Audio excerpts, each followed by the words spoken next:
ছিল যে আরাবুলের ছেলে আপনার সঙ্গে নাকি যোগাযোগ রাখছে টিভিতে।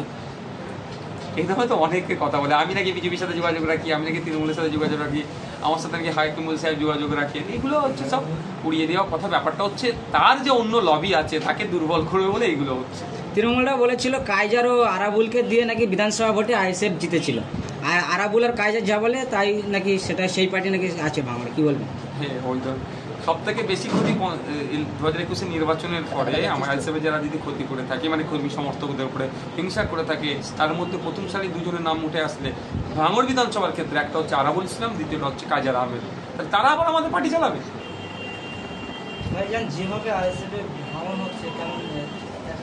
আপনি কি দুর্বল হয়ে যাচ্ছেন? মানে ভাঙড়ে আইএসএফ এর নেতারা যারা জেতা প্রার্থী এত করোড় বড় আটকাতে পারেনি। আমরা 1,25,000 মতো ভোট পেয়েছিলাম, সেই জন্য গণনা কেন্দ্র থেকে আমাদের লোককে মেরে বার করে দিয়েছে, আমাদের লোককে সেখান থেকে তাড়িয়ে দিয়েছে, আমাদের প্রার্থীর উপর আক্রমণ হয়েছে। মানে বুঝতে পেরেছেন আমি একটু দুর্বল হবো না, একটু হচ্ছি না, কারণ ভাঙড়ের মানুষ আমার সাথে আছে। এটা হচ্ছে আমার বড় জয়।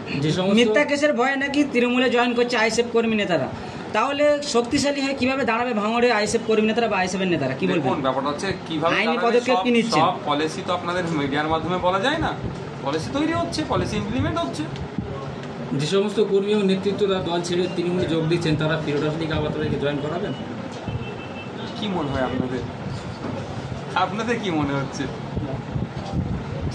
পঞ্চায়েত ভোটের আগে নির্দলকে প্রশ্রয় দেবো না বলে তৃণমূল, আর পঞ্চায়েত ভোট মিটে গেলে আবার গ্রহণ করছে একে একে, সেটা হবে না? সেটা হতে পারে না। দেগঙ্গাতে তো একজন আইএসএফ এর যে তৃণমূলে গেছিল সে আবার ফিরে এসছে। দেগঙ্গাতে সায়ন দাস একজনকে ফিরিয়ে নিয়ে এসছে। ভুল বুঝিয়ে নিয়ে যাওয়া হয়েছিল, সে তার ভুল বুঝে ফিরে এসেছে। সকালে গিয়েছিল, সন্ধ্যে ফিরে এসেছে, 1 ঘন্টার মধ্যে ফিরে এসেছে। Thank you.